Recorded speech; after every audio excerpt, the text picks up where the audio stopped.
The Phantom Toll Booth, your gateway to music and more from a Christian perspective, presents press conferences from the only Christian music festival that really matters, the Cornerstone Festival 2012. Sit back, relax, and you will hear from some of the most fascinating, intriguing, and sometimes controversial musicians, authors, and organizations around. Tollbooth.org. Slow down and have your change ready. Thanks once again for joining us, ladies and gentlemen, at the 2012 Phantom Toll Booth Cornerstone Press Tent. Joining us this afternoon, all the way from Ireland, Iona, with your moderator, Brett McAlpin. Good afternoon, guys. Good afternoon. Welcome. Wow. Yes. Give it up. Welcome back to Cornerstone, everybody. It seems from the applause that most people might already know who you are, but for the benefit of those who might not, let's take a moment and if everybody could just introduce themselves and tell us what you do in the band. Yeah, I'll go for this. My name's Phil Barker, and I play bass. I'm Martin Nolan. I play uilleann pipes and whistles. And I'm Dave Bainbridge, and I play keyboards, guitar, and bouzouki, and various other things. I'm Joanne Hogg. I'm vocalist, play keyboard and some acoustic guitar. I'm Frank van Essen. I play drums. I'm not from Ireland, by the way, but from Holland, as you can hear probably. I play drums and percussion, violin, and I do a little bit of backing vocals sometimes. All right. So I know you guys are. Is it in the middle of a tour right now, or is this the grand finale? This is the grand finale. Yeah. This is the grand finale. Excellent. Now, how has the tour gone? Any memorable venues or moments in the performances or the travels? That's a politically tricky question to answer. They were all good venues, and they were all good audiences, and we've had a great time. Despite and we want to come back. Despite yeah, it's way too correct. Yeah, despite 110 degrees of heat in Nashville, which we're just not used to in England. Over in England, it's like probably about 60 degrees and rainy at the moment. Right. So we've probably lost about 3 stone each or something.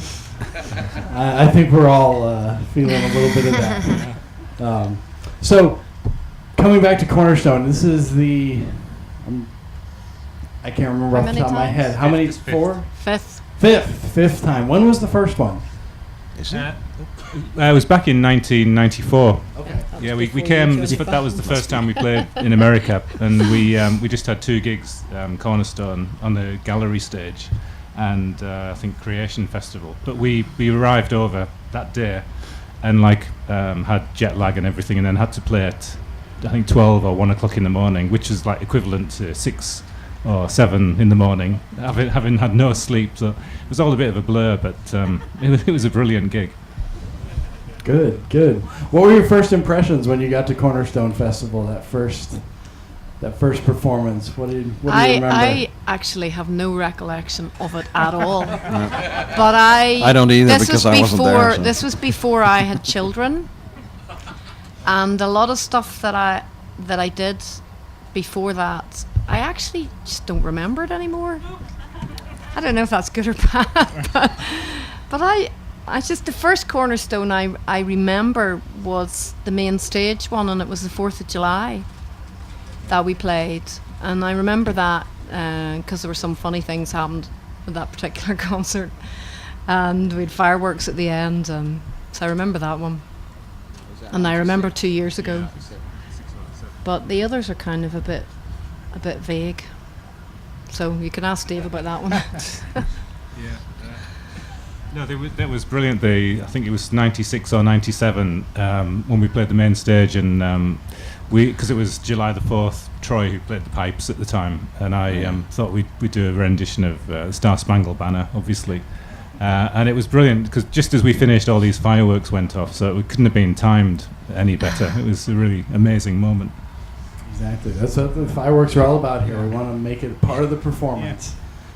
Very key. Well, we do want to make the press conferences here as interactive as we can, so if anybody in the audience has a question that they would like to hear the band answer, they can come over this way by me and speak into the microphone so that we can record the question and the answer. What band are you? Iona. We're from foreign parts. Very far away. We're from the civilized world. Yeah, they call us illegal aliens on the forms we have to fill in when we come Right. into. Internationally recognized aliens. Oh yeah, That's what we are. Yeah, we are internationally. But we're not really recognized. internationally recognized. We are just aliens. Are you really aliens? Yeah, it's Definitely. official. Well, years ago, I was in New Zealand playing some music, and on one of the newspaper notices for my concert, I ended up being with Miss Prince and everything else. It was Martian Nolan and the Alien Pipes. Doesn't get any better than that. That's pretty good. Did you get credit for Alien Pipes on the most recent album? Not Alien, no. No.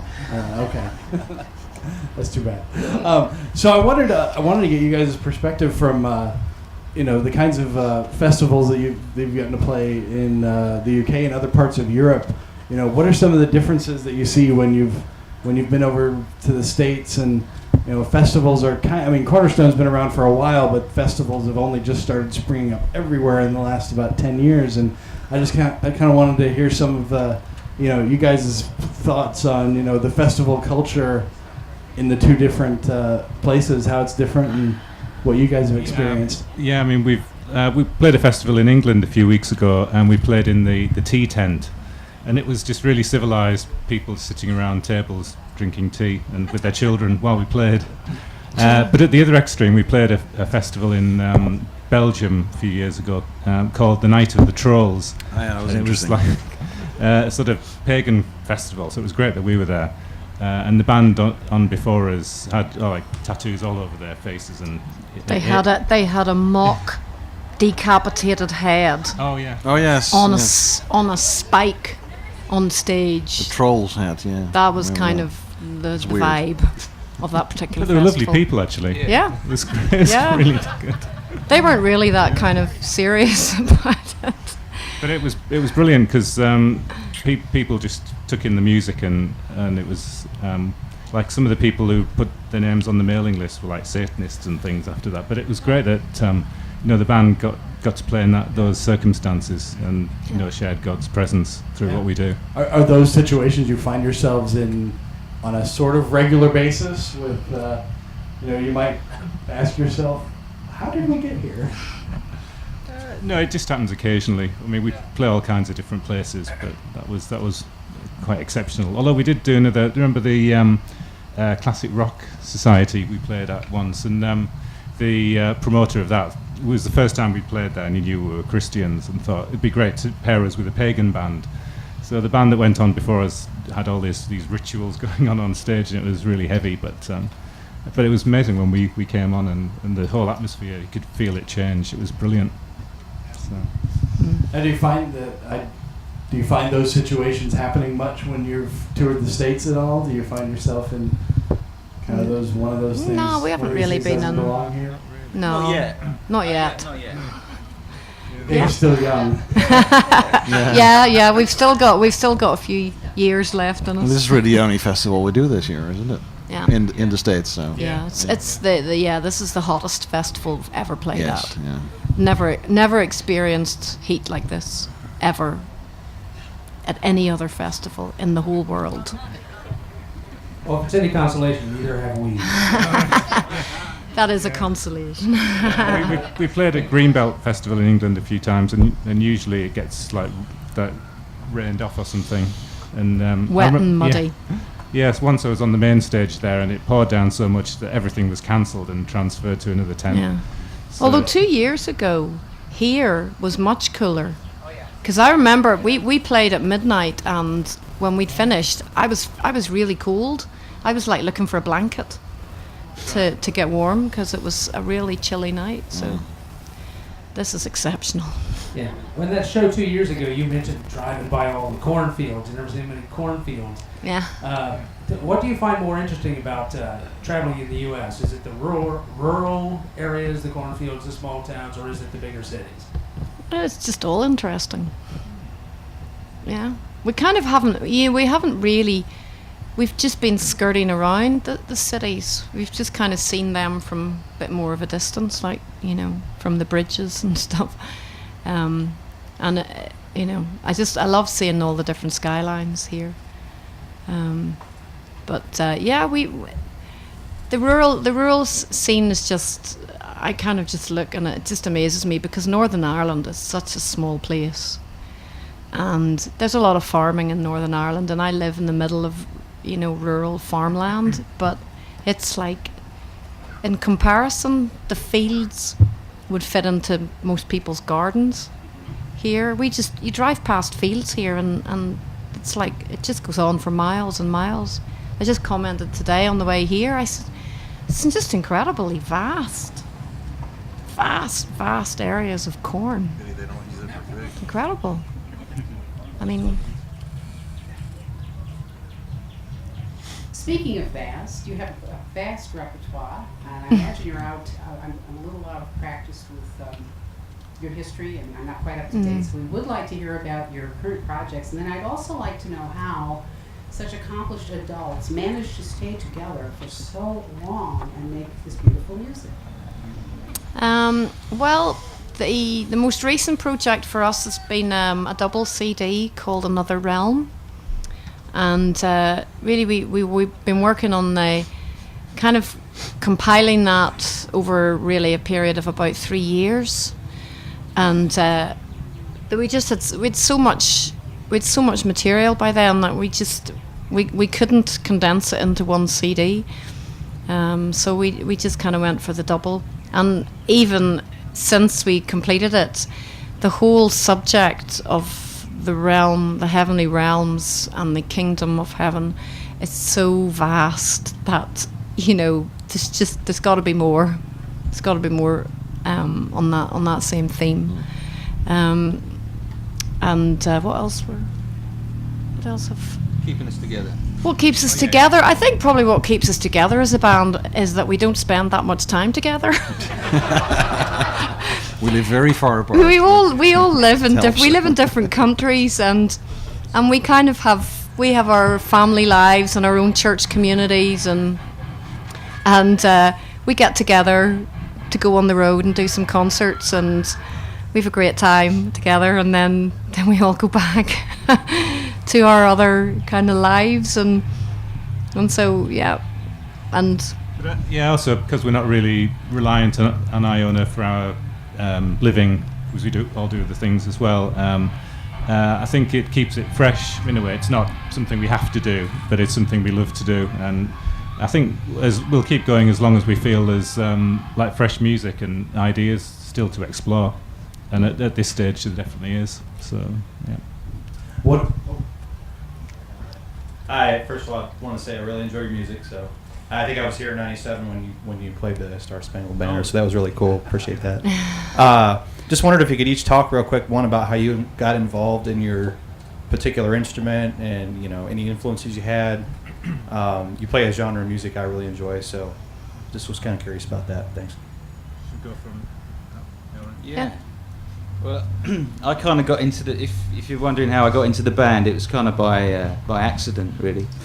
A previous drummer in the band said, "Oh, we need a bass player for some shows. The bass player can't make it. It's the band's Iona. Are you interested?" I said, "Oh, yeah, okay." And so he said, "All right, okay, well, I'll do it." And so I had a phone call from Dave, and we had a chat, and he sent me I think it was about 30 or 35 songs to learn for the show, and I was like, how this is like 5 hours of music. How can this be possible? But it was because they hadn't decided which of the 35 pieces they were going to play at the show. This is 15 years ago, and it's exactly the same now. 60 now. 16 years ago, we still don't know exactly what we're going to play tonight.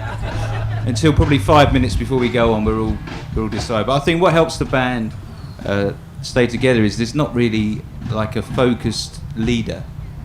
Everybody's reluctantly kind of stepping forward. So it's more of like a we kind of melt into one person, if you like. He's not a strong leader, and I think that kind of it kind of means there's no egos flying around to kind of cause trouble. That's very poetic, Phil. Very poetic. Thank you. Very nice.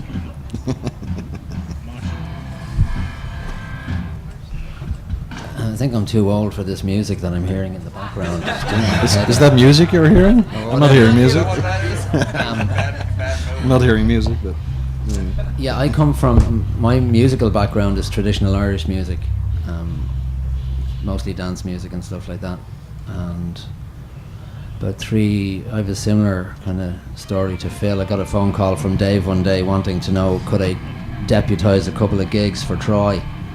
The band had been quiet for a while, and then they were getting back together to do some gigs, and Troy was busy doing other stuff. So I said, yeah, well, send me some stuff. And a bit like that, about a week later, the postman arrived with a big box of CDs. There you go. So I had to kind of get stuck in. We did, mind you, pick a few bits and pieces. And this was in, I think it was late February, early March. And he said, the first gig is in September. So I kind of had the whole summer to get this stuff together. So then, shortly after the CDs arrived, I get another phone call and say, actually, we've got a couple of gigs in April. Do you think you could do those? I was like, okay. So we really just cobbled all those gigs together. It was a little bit of what I do and a lot of what Iona does. And slowly but surely I was weaned off traditional Irish music and moved into the solid state of 13-minute long pieces of music. It's called progressive rock. It's yeah. So yeah, that's kind of how that happened. I still do play traditional Irish music when I'm not on playing with Iona, and yeah, I still don't know what progressive rock is though.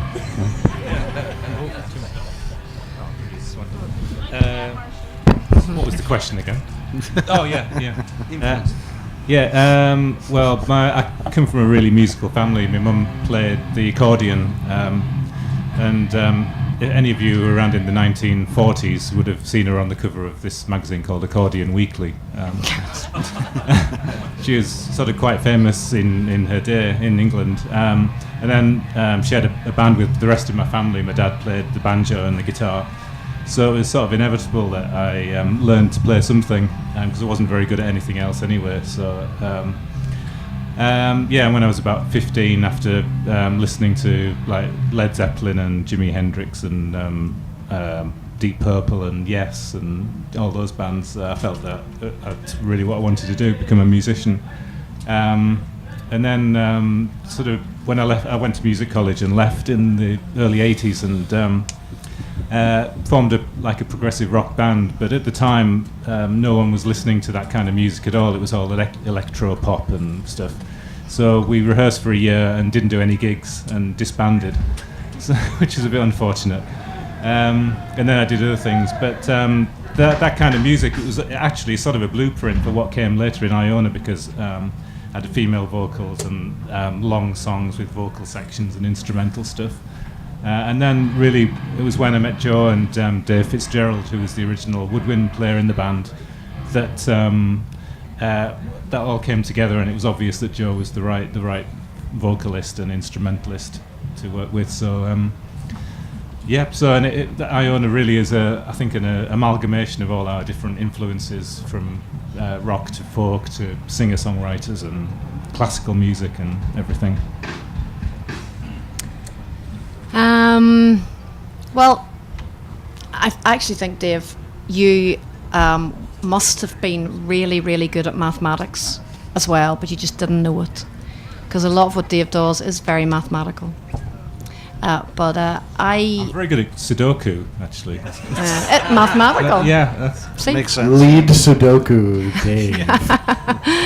I was born into a kind of musical family too. My mum and dad both loved to sing. My dad was kind of he was a boy soprano soloist, and my mum sang with her sisters.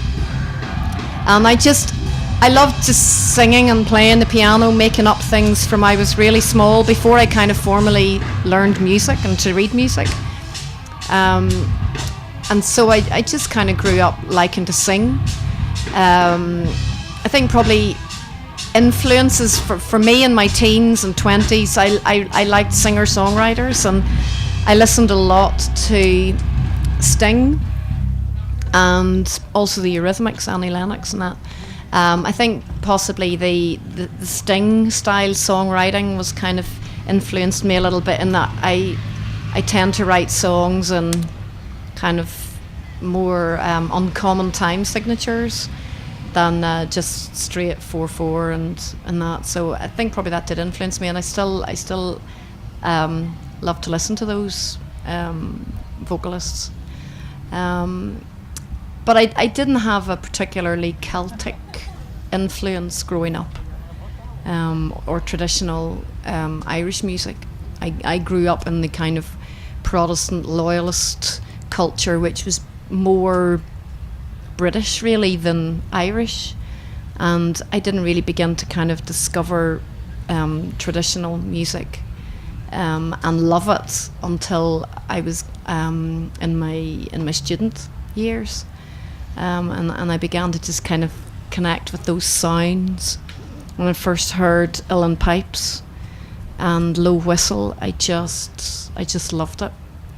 And my introduction to Iona came quite kind of randomly. A couple of years before, I had just done a kind of guest song performance with an English Christian singer-songwriter called Adrian Snell, and two musicians that were working with him were Dave Bainbridge and Dave Fitzgerald. And so we had this kind of brief connection, and then I went back to university to study, and 3 years after that the guys contacted me and said, you know, how do you feel about, you know, being a vocalist in this band Iona? And I went from there. So I didn't really have any kind of involvement in other music and professionally outside of Iona. Right. Well, I kind of grew up on classical music. I come from a very classical music background.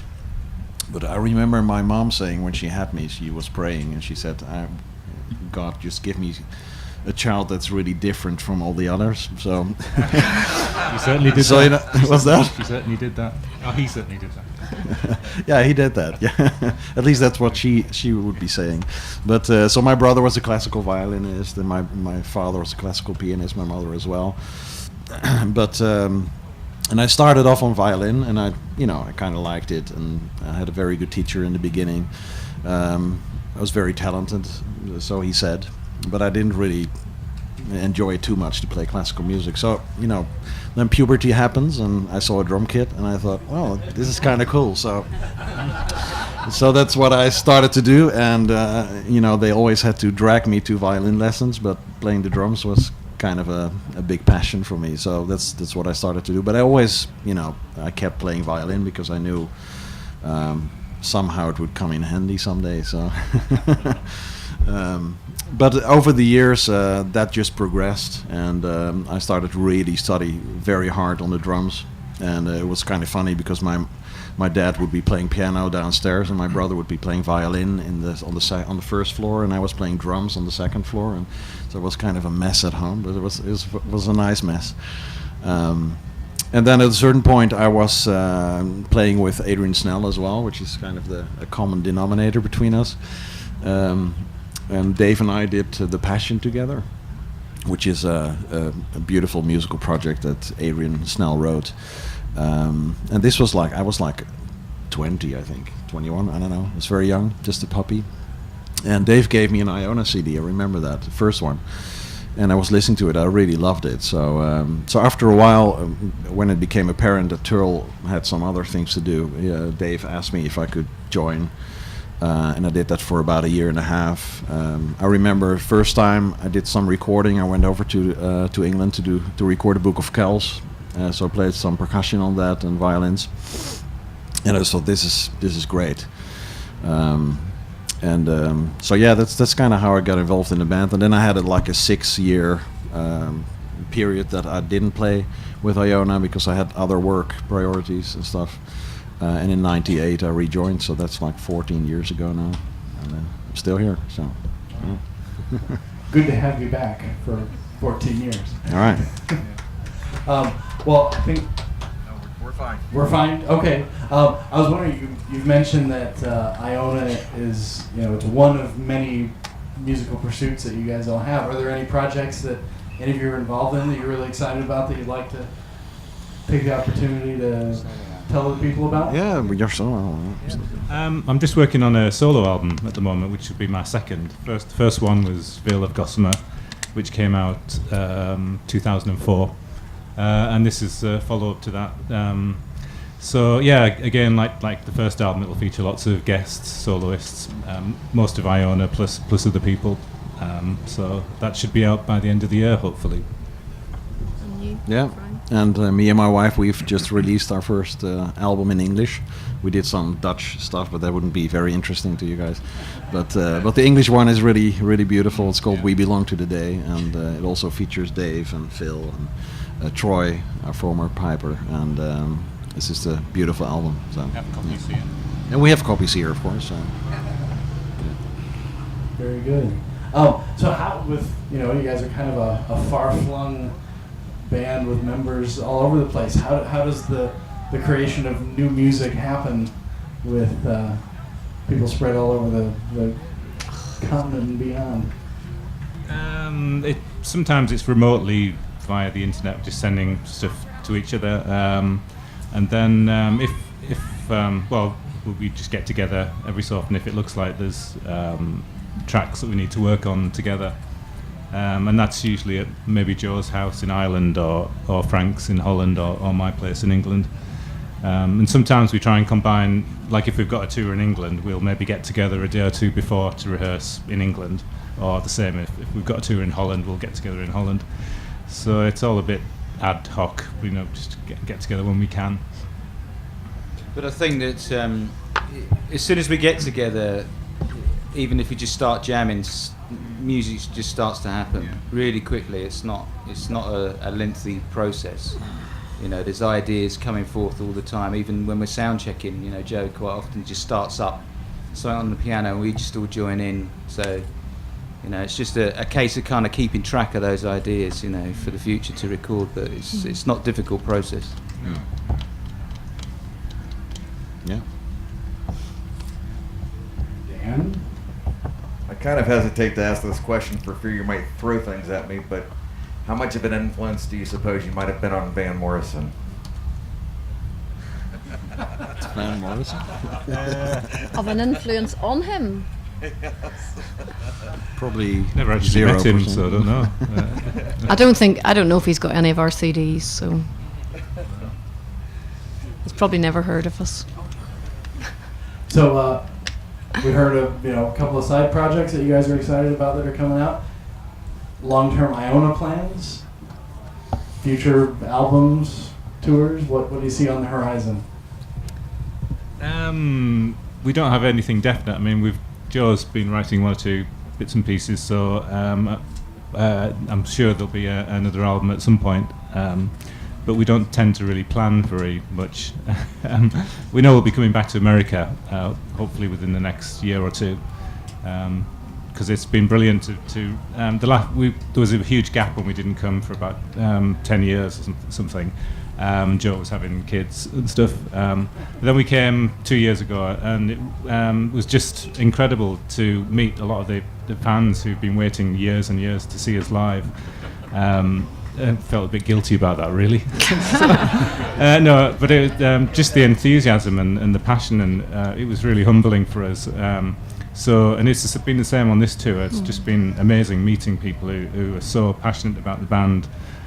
So we've just got to come back again because it's great. All right. Well, we can see you guys tonight on the gallery stage at 9:35. 9:35. If I don't melt before that time. If we don't melt before, yes. Stay in the shade, guys. And you guys. So thank you so much for coming. Thank you. It's been a pleasure. We've got a board over there. We'd love to have all of our artist guests sign.